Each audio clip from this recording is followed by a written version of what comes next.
Sebentar, recording on. Oke, recording on teman-teman. Nah, kali ini kita akan bahas tentang keamanan jaringan. Kalau kali ini lebih khususnya keamanan jaringan pada komunikasi data. Sebenarnya untuk keamanan jaringan, kalau di kita ada klaster sendiri ya, di antaranya untuk yang kelas keamanan jaringan atau dasar keamanan jaringan, termasuk kriptografinya juga ada klaster sendiri nampaknya. Tapi nggak apa-apa, ini sebagai bagian dari komunikasi data. Kita akan diskusi ataupun membahas mengenai secara fundamental atau basically dari keamanan jaringan. Kalau dalam bahasa Inggris, network security. Berarti kalau kita bahas untuk yang di komunikasi data, berarti security in the communication data. Dimana kalau misalnya kita lihat di keamanan jaringan berdasarkan link yang sudah saya share tersebut itu lebih banyak tentang terdiri dari kebijakan dan praktik atau praktikal atau praktis kalau di English yang diterapkan untuk mencegah ya. Lebih tepatnya untuk keamanan jaringan itu konsepnya pencegahan dulu, preventif, dan memantau, monitor akses gitu ya. Akses listnya dicek apakah orang itu boleh mengakses atau tidak terhadap ya hal-hal yang misalnya sah ataupun tidak sah gitu. Lalu jika terjadi penyalahgunaan, jika terjadinya ada proses modifikasi atau penolakan di dalam jaringan komputer dan sumber daya atau resource yang dapat diakses jaringan. Seperti kita ketahui bahwa demand untuk internet ini kan secara global ini sangat meningkat. Belum lagi sekarang sudah ke 5G dan industri khususnya industri IT dan spesifiknya untuk di keamanan jaringan ini juga kebutuhannya sangat banyak. Jadi saya apresiasi kalau ada salah satu di antara kita teman-teman nanti akan mengkhususkan spesialis di keamanan jaringan karena itu juga merupakan salah satu concern kita yang bahkan setiap perusahaan ataupun setiap enterprise itu kadang terlupakan gitu padahal itu salah satu penting. Jadi apalah sistem yang baik ataupun sistem yang sudah dibangun dengan besar bahkan di large corporation dan termasuk dalamnya software, enterprise, ERP dan lain sebagainya, tapi keamanan datanya rapuh. Dan hal itu bahkan akan menjadi kerugian tersendiri yang bahkan bisa berdampak terhadap bangkrutnya sebuah perusahaan gitu karena datanya diambil dan bahkan dipergunakan oleh yang tidak berkepentingan. Dan keamanan jaringan tersebut juga melibatkan diantaranya otorisasi akses ke dalam jaringan yang dikendalikan oleh yang dinamakan administrator jaringan ya. Terus ataupun di security gitu untuk security khususnya. Dan pengguna juga memilih atau diberi ID khusus atau kata sandi, autentikasi untuk memungkinkan mereka mengakses informasi dan program dalam otoritasnya, dalam istilahnya lingkupnya. Dan keamanan jaringan juga diantaranya mencakup jaringan komputer, baik publik maupun swasta, dalam artian publik atau maupun private gitu ya. Kan ada yang bisa diakses secara bebas, ada yang secara limit terbatas gitu. Contohnya gini, kalau kita di kantor untuk tamu tetap kan dikasih akses. Dia kalau misalnya perlu akses internet dan lain-lain. Tapi untuk beberapa mengakses kepada sistem SAP, sistem untuk link-link khusus gitu yang memerlukan ini pasti kita berikan baik itu di protect dari sisi IP address, MAC address maupun diberikan autentifikasi user password gitu.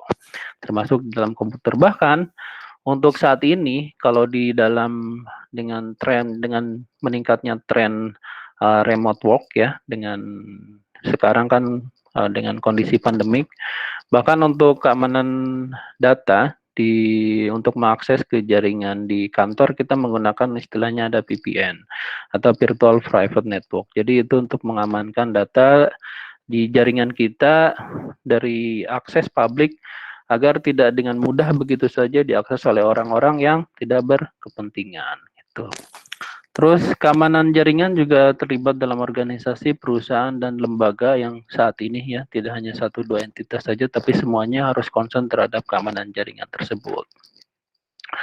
Dan dalam konsep jaringan, keamanan jaringan itu sebenarnya lebih ke autentikasi. Dan kalau lihat dari segi-segi keamanan jaringan, ya Itu diantaranya kurang lebih ada 5 nih, perlu dipahami, nanti juga akan kita detail, tapi saya awalan dulu ini. Ada confidentiality, diantaranya itu mensyaratkan bahwa informasi itu hanya diakses oleh pihak yang berwenang, ya, konfidensial berarti tertutup gitu, loop close system.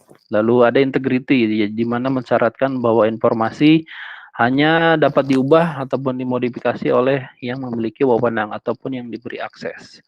Lalu availability berarti mensyaratkan bahwa informasi itu tersedia untuk pihak yang memang memiliki wewenang ketika dibutuhkan, availability tersedia. Lalu yang keempat adalah authentication, dan di mana itu merupakan bagian konsep utama dari si keamanan jaringan. Mensyaratkan bahwa pengirim ya suatu informasi dapat diidentifikasi dengan benar dan ada jaminan bahwa identitas yang didapat itu tidak palsu gitu. Kan sekarang banyak ya phishing gitu, termasuk di beberapa WAG kadang, oh ini ada promo dari McD, ini ada promo dari mana yang linknya itu aneh. Nah itu tidak, teman-teman disarankan juga jangan langsung mengklik begitu saja untuk dari smartphone-nya, itu akan berbahaya. Bahkan di email pun, email termasuk email saya sendiri pun email corporate ya, to be honest, jadi tetap saja ada yang suka kecolongan, email tidak jelas, ini hanya untuk mengklik ini, dia memodifikasinya tuh dengan perfect sekali seolah-olah ini rekan kita. Ternyata yang rekan kita itu sudah ter, terinfeksi oleh semacam virus ataupun spam gitu, ataupun semacam malware, sehingga dia dapat mengirim email ke semua kontaknya yang berisi itu untuk tautan link, sehingga kita pun bisa di spyware ataupun mengirim virus tersebut. Nah itu jangan sembarang klik ya.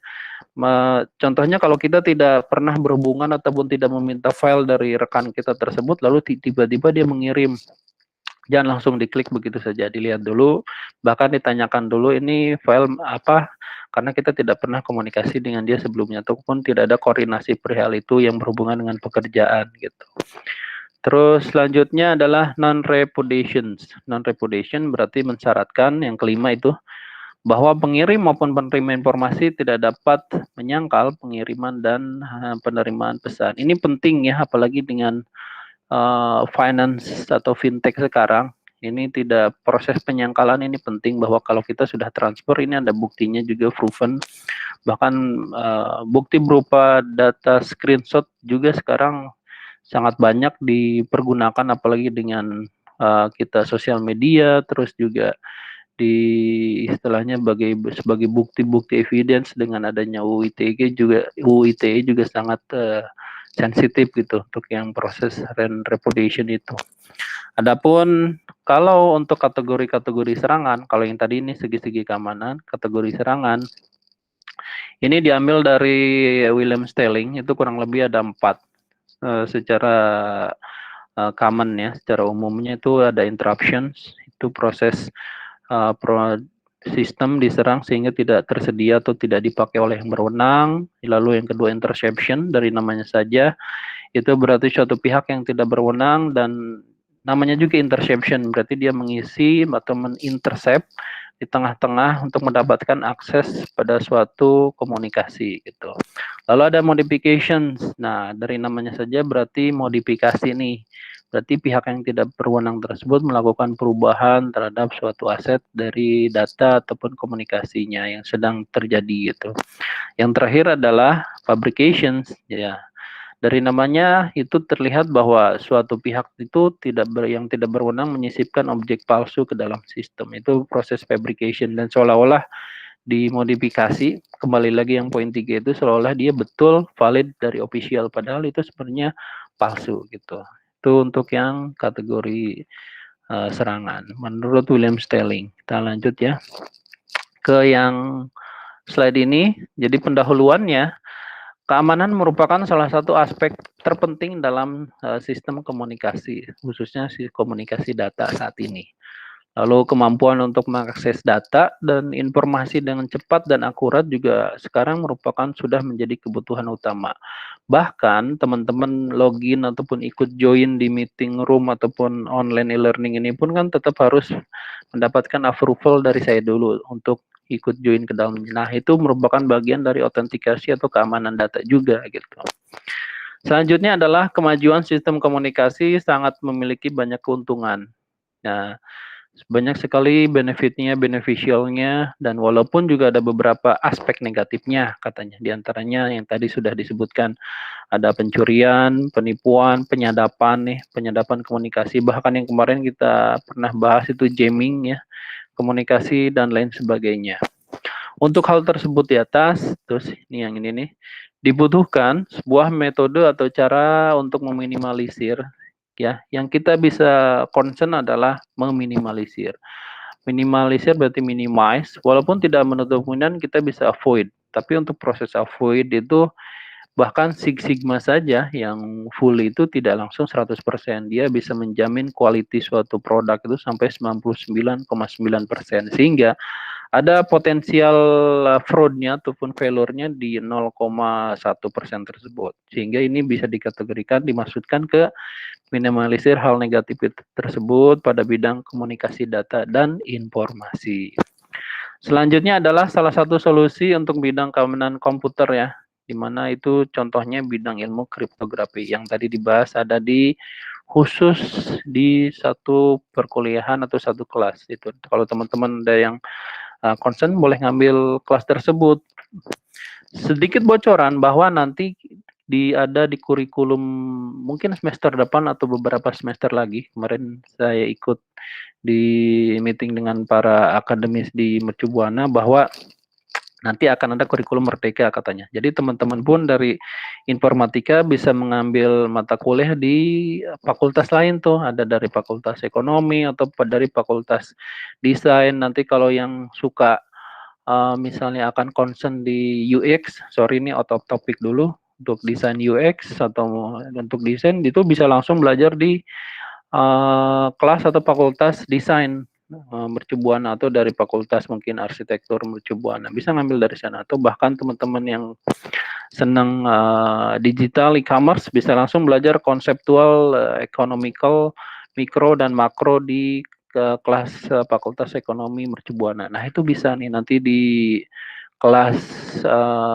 di setelah kurikulum merdeka. Bahkan dari teman-teman dari fakultas lain misalnya dia ekonomi bisnis tapi juga ingin belajar tentang keamanan data khususnya kriptografi. Nah dia bisa ngambil juga di kelas teknik informatika. Begitu untuk nanti kelas merdeka atau kurikulum merdeka di semester selanjutnya. Terus ini ya, ini tuh bagian dari implementasi yang namanya kriptografi tersebut, dan ini tidak bisa diidentifikasi dengan mudah dan ini harus ada key-nya untuk membuka ini tuh maksudnya apa gitu. Untuk bagi teman-teman yang mungkin sudah pernah nonton ataupun film yang berhubungan dengan kriptografi seperti Enigma dan lain-lain di Perang Dunia Kedua, nah itu seru sekali, teman-teman bisa merefer ke sana bagaimana dulu awalnya antara kubu 1 dengan kubu 2 dan 1 ini jalur komunikasi datanya dengan komunikasi data khusus yang terenkripsi dan tidak mudah semua orang bisa membacanya. Dan satu pihak ini juga ingin mengetahui rencana si kubu 1 ini, yang kubu 2 ini. Nah, kubu 2 ini sudah berusaha, walaupun kubu 1 ini bahkan setiap hari informasinya si Enigma tersebut berubah terus tuh key-nya. Bukan kontennya ya, kalau konten sudah pasti informasi setiap hari akan berubah, tapi ini key-nya itu berubah, jadi tidak statik tapi dynamic, berubah terus. Nah, si kubu 2 ini berusaha dengan menciptakan berbagai macam inovasi dimulai dari secara manually by human team sampai dengan akhirnya menggunakan superkomputer yang pertama tersebut. Nah, itu awal dari mulai adanya juga komputer. Salah satu yang melatar belakangi dimulainya dari revolusi atau evolusi dari komputer tersebut, dari Perang Dunia Kedua tersebut. Selanjutnya, welcome in cryptography world katanya. Ini sebagai bagian dari salah satu implementasi keamanan jaringan ataupun keamanan data. Oke, terminologinya untuk kriptografi itu yang pertama kita ketahui. Oh, ini kayaknya nih hang. Itu adalah data atau informasi yang dapat dibaca dan dimengerti maknanya. Nama lainnya plain text, atau teks jelas, clear text. Kalau ini plain text, lalu ini rupa pesan, diantaranya ada teks, gambar, musik MP3, video, table, daftar belanja, dan lain-lain. Lalu pesan juga ada yang dikirim via pos, kurir, saluran telepon ini ya, Telkom tuh maksudnya, dan disimpan di dalam storage, disk, kaset CD. Sebentar nih, PDF saya ada error. Kita coba ganti ke ini saja. Sampai ke kita terminologi. Saya ganti share screen ya. You are presenting, stop screen. Ganti ke tab 14. Muncul? Halo? Sudah, Pak. Nah, muncul, Pak. Muncul ya. Saya ganti share screen-nya ini. Oke, kita masuk ke yang storage tadi. Nah, di pesan ini katanya di teksnya nih. Halo, apa kabar? Nah, ini di area audionya ini, kalau gambarnya berupa misalnya di gambar sayuran ini, dan videonya ini teman-teman menyebutkan halo, apa kabar. Kita next terminologinya. Yang pertama, konsep dari komunikasi data, ada pengirim, ada penerima, dan ada medium. Berarti pengirim sebagai sender, pihak yang mengirim pesan. Penerima, receiver, pihak yang menerima pesan. Dan pengirim atau penerima juga, oh ini offline nih, offline lagi.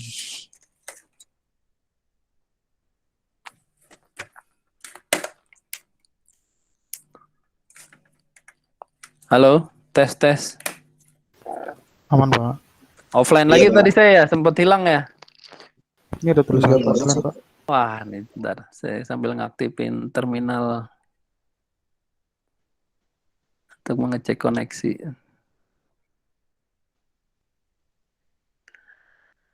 Oke, masuk ke terminologi selanjutnya, ada ciphertext, pesan yang telah disandikan sehingga tidak bermakna lagi. Teman-teman boleh sambil buka materinya ya. Nanti kalau saya ada question dan answer.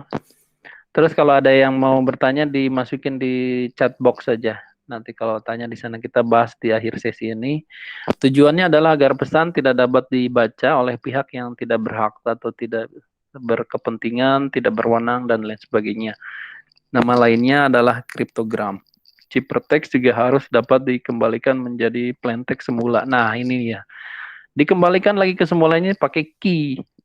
Dan ada key yang dynamic dan ada key yang static. Untuk yang static kalau sudah ketemu ya akan mudah gitu. Namun untuk key yang dynamic akan sulit untuk prediksi jawaban selanjutnya apa. Contohnya misalnya ini ya, culik anak itu jam 11 siang atau jemput gadis itu jam 11 siang. Nah, ini buat teman-teman yang jomblo nih, ciphertextnya ini, nah, ini ngirim ke pesannya agar tidak diketahui oleh yang lain. Nah, terminologinya itu encryption, proses menyandikan, nyandi ya, nyandi itu sandi, plain text menjadi ciphertext. Nama lainnya enciphering.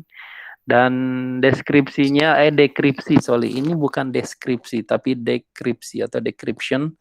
Proses mengembalikan ciphertext menjadi plain text semula. Nama lainnya deciphering. Nah, ini terminologi secara flow-nya. Ada plain text ya, misalnya tadi jemput gadis itu di depan gang gitu. Nah, ini enkripsi, kuncinya apa? A jadi 1, B jadi 2, C jadi 3, D jadi 4, dan lain sebagainya. Itu key-nya menjadi ciphertext. Lalu sama kunci yang satu lagi, ini kuncinya ada kunci samaan ya. Nanti juga akan dibahas, ada kunci yang simetris, ada kunci asimetris, ada kuncinya sama, ada kunci statik, ada kunci dynamic. Ada dekripsi dan menjadi plain text. Untuk notasi matematis, katanya ini kalau menggunakan notasi matematis saja, misalkan diketahui gitu, C itu ciphertext, P itu plain text. Wah, ini offline lagi. Tapi nggak masalah sih Pak, offline juga. Nggak masalah, masih tetap kedengeran. Cuma notif doang. Oh, nggak masalah ya. Saya khawatirnya kayak dulu lagi sampai 5-10 menit. Ini saya udah pakai cabling wiring ini. Nggak pakai ini lagi, sebentar. Saya matiin.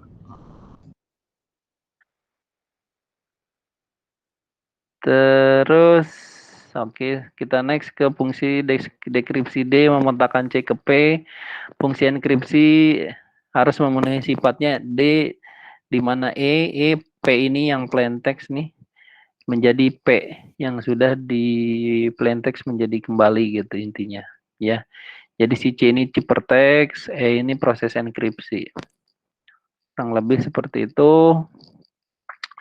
Lalu aplikasi enkripsi dan dekripsi, karena nanti teman-teman di kelas teknik informatika, jadi ada beberapa studi kasus bahwa bahkan di membuat ciphertext dan plain text ini ada yang skripsinya menjadi membuat sebuah program. Nah, ada itu beberapa tahun yang lalu juga ada seseorang mahasiswa yang menjadikan si ciphertext ini atau proses dari enkripsi kriptografi ini menjadi tugas akhirnya.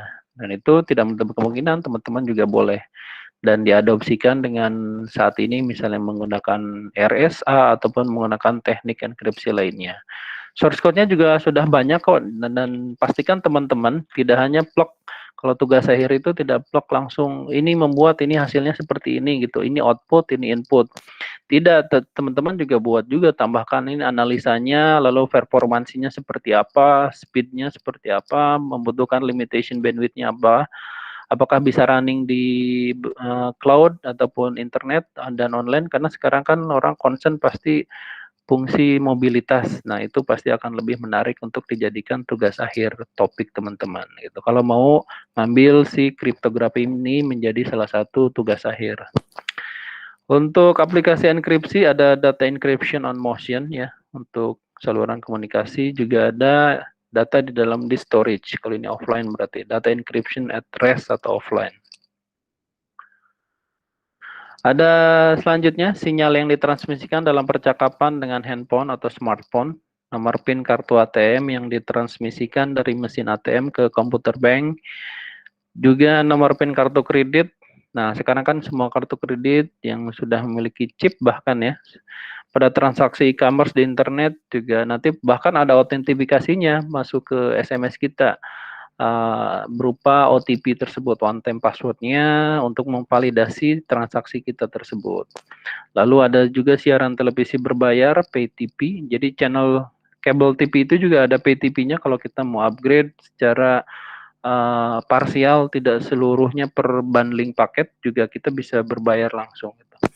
Ini kalau yang model lama ada pesan melalui BlackBerry Messenger. Namun sekarang kan ada WhatsApp, ada Telegram, ada Signal dan lain-lain untuk komunikasi data yang sekarang tren, dan mereka juga sangat menerapkan concern terhadap keamanan data tersebut. Bahkan Zoom nih, di awal-awal pandemi kan Zoom ini dikritik oleh banyak netizen ya, perihal keamanan datanya katanya bocor, bisa diakses oleh semua orang, bahkan semua orang bisa join tanpa harus memasukkan si passcode-nya tersebut. Nah, ini terus diperbaharui oleh dari pengembang di Zoom tersebut agar aplikasi atau layanan mereka lebih secure lagi.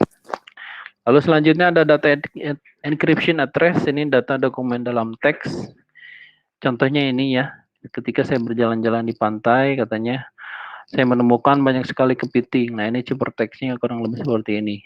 Di proses enkripsinya termasuk ada dokumen gambar. Nih kalau suka nonton action movies ataupun yang berbau dengan misteri, juga ada bahkan di seperti Da Vinci Code, ada istilahnya apa? Ini tuh lukisan-lukisan juga di dalamnya ada kode khusus gitu. Ada pesan rahasia ini. Menjadi ini plain image-nya, di dalam chipper image-nya ada pesan yang tersembunyi di dalam lukisan-lukisan tersebut ataupun yang merupakan berharga atau klasikal gitu. Lalu ini ada basis data untuk plain text ya. Basis data ini agar teman-teman, contohnya gini, kalau teman-teman bisa menggunakan MySQL atau SQL, itu kan ada yang dipublish di store gitu. Nah, jika misalnya diaksesnya oleh yang bukan administrator atau oleh yang bukan berwenang, ataupun kita main membukanya berdasarkan URL tanpa masukkan autentikasi, meskipun itu bisa dibuka, namun datanya itu akan menjadi aneh, tidak, namanya itu menjadi random. Nah, ini ada kemungkinan itu bukan berarti teman-teman salah mengakses membuka datanya. Itu datanya sudah betul linknya di sana. Namun karena ada fitur dari proses ciphertext tersebut dan diaktifkan oleh administratornya, sehingga walaupun teman-teman bisa mengaksesnya, tapi teman-teman tidak bisa menggunakan data tersebut secara value-nya dengan baik karena memang sudah terenkripsi. Next, untuk terminologi dari kriptografi berasal dari bahasa Yunani kuno, yaitu kripto atau hidden atau secret, dan graph atau writing. Artinya adalah secret writing atau tulisan yang tersembunyi atau tulisan rahasia.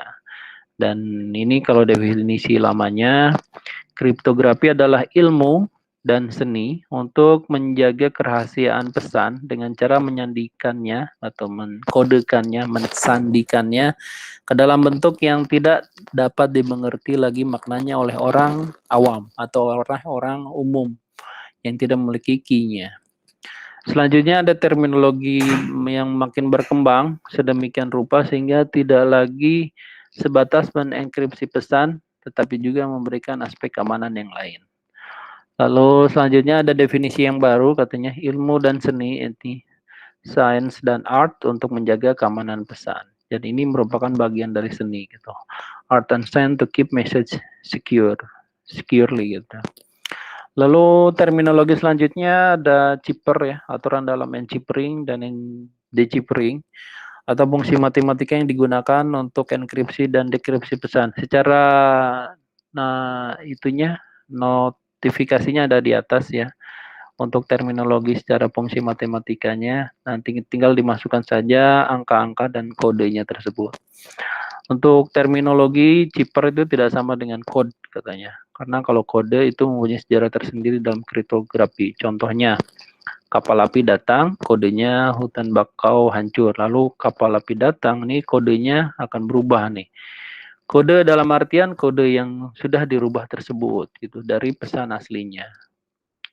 Terus terminologi selanjutnya encoding, yaitu transformasi dari plain text menjadi code dan akan di-decoding kembali di mana proses transformasi kebalikan dari code-nya tersebut menjadi plain text.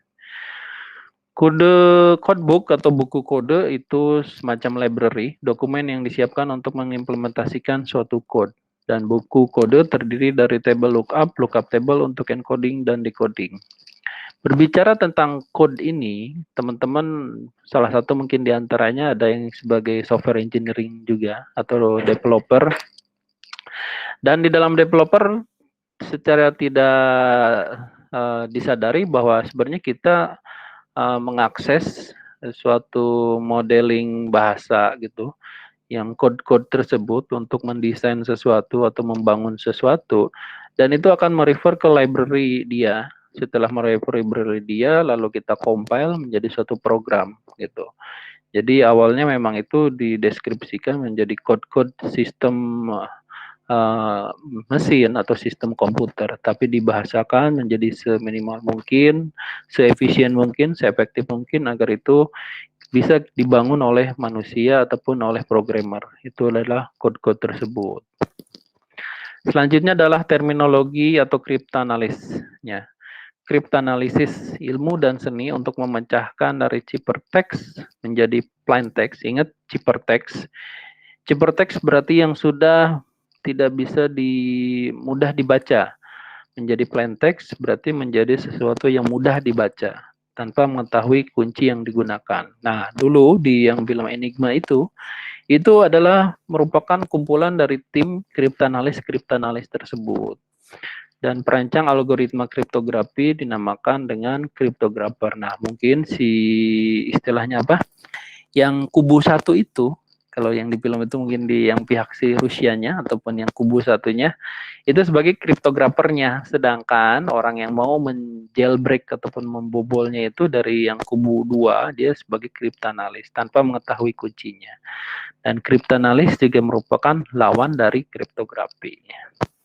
Oke, kita lanjut ke kriptanalis nih. Kriptanalis itu diawali dari dulu ada seorang sains dari mungkin Muslim, Al-Kindi namanya, menulis buku tentang seni memecahkan kode. Buku tersebut berjudul Risalah Fi Istikhraj al-Mu'amma, Manuscript for the Deciphering Cryptographic Message katanya. Al-Kindi menemukan frekuensi yang berulangan secara iteratif huruf di dalam Al-Quran.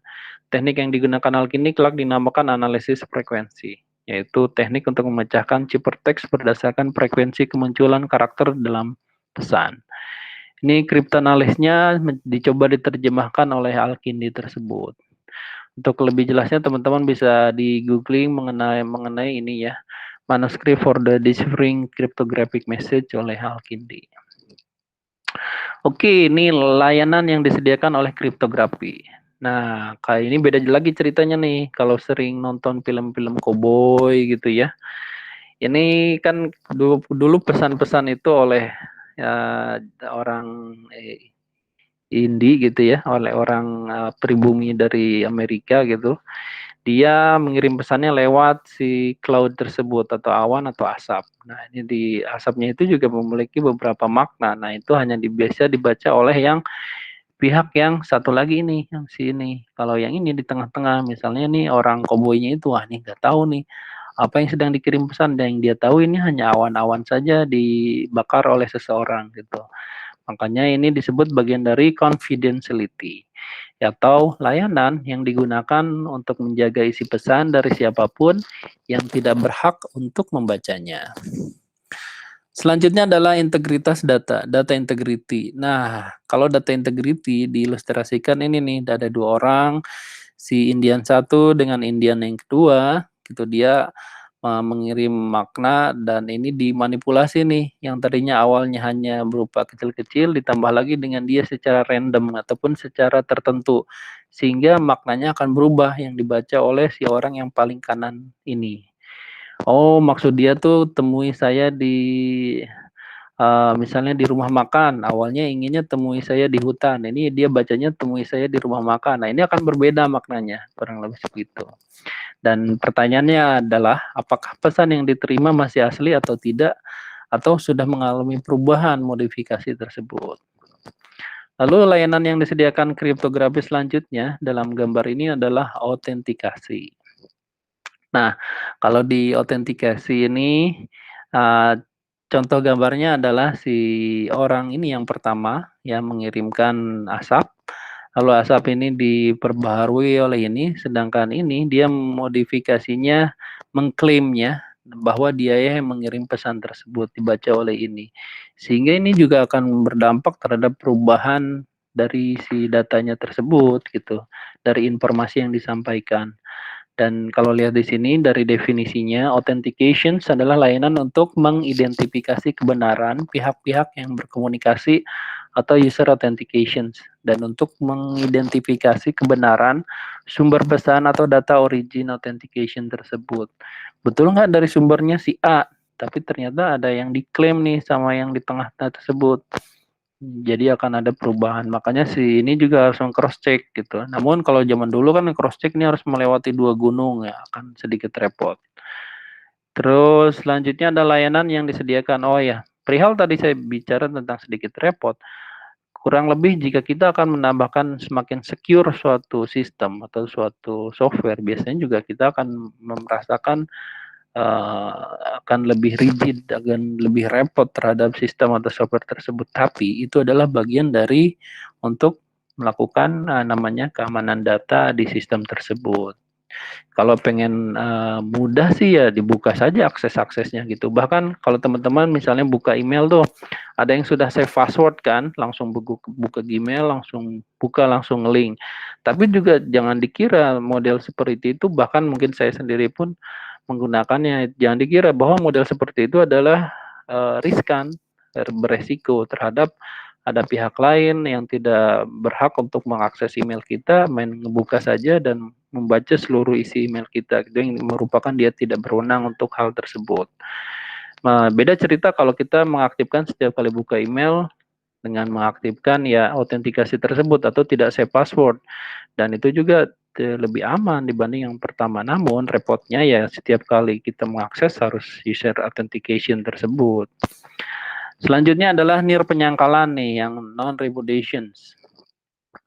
Layanan untuk mencegah entitas yang berkomunikasi melakukan penyangkalan, yaitu mengirim pesan, menyangkal melakukan pengiriman atau penerima pesan, menyangkal telah menerima pesan. Jadi dikategorikan dia mengirim pesan, tapi seolah-olah dia sedang ada hal yang lain dikerjakannya, sehingga si ini dia membicara, oh si A mengirim pesan, tapi pada saat dia ketemu dengan si A di sesi yang lain, saya tidak mengirim pesan apa-apa kok gitu. Nah ini juga harus ada non-repudiation-nya tersebut. Kalau sekarang mungkin ada ya bisa di screenshot, bisa ada receive-nya, kalau misalnya ada transaksi, gitu, ada buktinya gitu, atau ada invoice-nya, kalau sudah transfer ada bukti transfernya gitu, kurang lebih seperti itu. Saat ini, kalau saat ini kehidupan kita saat ini dikelilingi oleh kriptografi. Contohnya mulai dari ATM untuk mengambil uang gitu, terus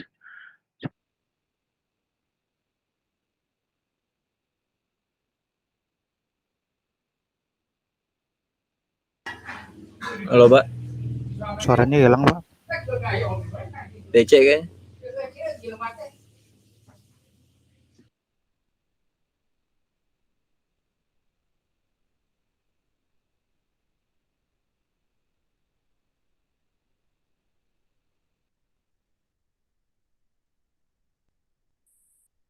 halo, tes. Offline. Oh, Offline suaranya lagi hilang, ya? Pak. Iya Pak, Lama nggak tadi? Lama nggak tadi offline-nya? 3 menit. Oh, 3 menit. Aduh, offline terus ya. Ini Sabtu pagi kayaknya tetangga-tetangga banyak yang ini pakai jaringan. Saya pakai ini First Media di rumah. Jaringan FO. Oke, kita lanjutkan. Ya, kriptografi. Selanjutnya ada telepon genggam, komputer di lab atau kantor, internet, gedung-gedung kantor gitu ya, ataupun sampai ke pangkalan militer. Juga kita pakai kriptografi semuanya. Bahkan untuk di beberapa perumahan ya, sekarang bahkan sudah menggunakan access card.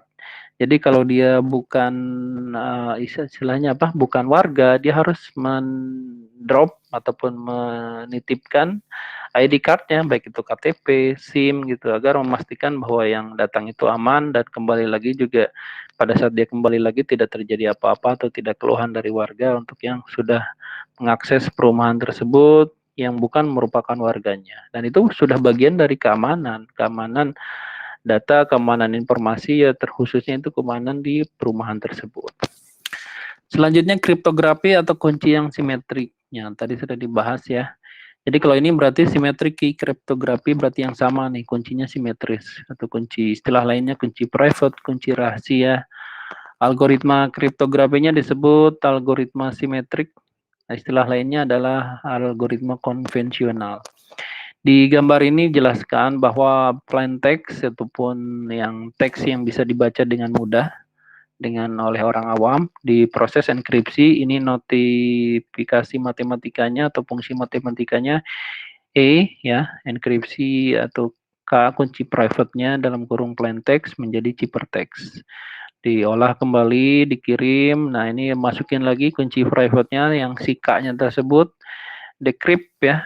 Decrypt menggunakan K, di dalam kurungnya datanya itu ciphertext menjadi plain text kembali. Lalu selanjutnya ada kriptografi kunci yang simetrik, contohnya diantaranya ada DES, Data Encryption Standard, Regionadel, ada Blowfish, IDA, Ghost, Servant, RC2, RC4, RC5, dan lain-lain. Key-nya ini ada model skema algoritma yang simetrik lainnya, yang paling ini yang sederhananya, dan ini yang lebih kompleks, di mana ini kata-katanya ini adalah plain text-nya, we take it down, ya. Lalu setelah dirubah menjadi ciphertext ini, nah ini dirubah kembali ya, proses ini kirim ke sini, di decrypt menjadi we take it down. Lalu ini kuncinya masukkannya di sini. Ingat, kuncinya itu simetrik, berarti sama. Kunci A dengan kunci B kita sama. Nah, apa yang terjadi jika prosesnya itu kuncinya near simetrik untuk mengecoh dari si kubu 2 tersebut? Dengan menggunakan asymmetric key berarti akan lebih susah nih untuk menjailbreaknya. Ya, kunci enkripsi ya tidak sama dengan kunci dekripsi. Nama lainnya kriptografi kunci publik. Disebut kunci publik karena setiap orang bisa memasukkan kuncinya, tapi tidak semua orang memiliki si secret key-nya, gitu, walaupun bersifat publik. Contohnya ada plain text P, ada kunci publik K1 nih, enkripsi, menggunakan K1, ciphertext. Nah, pada saat dia yang kedua, itu menggunakan kunci private, bukan kunci K1, tapi menggunakan kunci K2. Sehingga dekripsinya, decrypt, D, terus K2 dalam kurung C itu ciphertext sama dengan P plain text. Oke, kita bahas apa itu, bagaimana mekanismenya si kriptografi kunci near simetrik atau asimetrik. Itu dimana kriptografi untuk kunci publik dapat dianalogikan. Wah, ini offline lagi nih. Offline nggak? Suaranya. Ada kan ya? Kok ini muncul notice mulu ya? Muncul warning terus. Oke, next ya. Kriptografi kunci publik dapat dianalogikan sebagai kotak surat nih, kotak pos kalau dulu tuh yang terkunci dan memiliki lubang untuk memasukkan suratnya gitu, kunci publik. Walaupun semua orang memiliki bisa mengakses atau kuncinya sama, tapi ada kunci yang berbeda lagi gitu, kotak suratnya tersebut digembok dengan kunci yang hanya dimiliki oleh pemilik kotak surat, dan setiap orang dapat dimasukkan suratnya ke dalam kotak tersebut. Tetapi hanya pemilik surat atau kotak yang dapat membuka kotak dan membaca surat di dalamnya karena ia yang memiliki kuncinya untuk dikirimkan. Ini modelnya seperti ini, ada original data atau original message. Di encryption menggunakan public key, lalu ada encrypted data, ada private key, ini decrypt dan menjadi kembali original datanya. Terus selanjutnya ada kriptografi kunci near simetrik atau asimetrik. Keuntungannya apa saja sih? Yang pertama nih, tidak ada kebutuhan katanya untuk mendistribusikan kunci private sebagaimana pada sistem kriptografi simetrik. Jadi yang bisa ngebuka yang terakhir saja pada saat si decrypt saja gitu. Adapun yang pertamanya tuh ya setiap orang bisa mengakses untuk proses ciphertextnya. Tetapi kan tidak semua orang bisa ngebuka di ininya dekripsinya. Dan kunci publik juga dapat dikirim ke penerima melalui saluran yang sama dengan saluran yang digunakan untuk pengirim pesan. Dan saluran untuk mengirim pesan umumnya ya tidak aman kalau untuk yang kunci publik. Kedua, jumlah kunci yang dapat ditekan. Terus selanjutnya contohnya nih yang tadi sempat saya bahas, algoritma untuk near simetrik adalah RSA. Ada Elgamal, ada Rebin gitu. Terus ada Diffie-Hellman key exchange, terus ada DSA dan lain-lain. Terus kalau misalnya RSA itu salah satu teknik kriptografi. Jadi untuk kunci yang melakukan enkripsinya itu berbeda dengan dekripsinya. Kalau lihat dari definisinya ya, kunci untuk melakukan enkripsi disebut kunci publik yang tadi sudah dibahas. Kalau yang untuk si dekripsi disebut kunci private. Oke, next ini terakhir. Terima kasih untuk yang selanjutnya. Kalau teman-teman akan belajar tentang kriptografi lebih deep, lebih detail, itu ada di bahan kuliah. Kalau ini di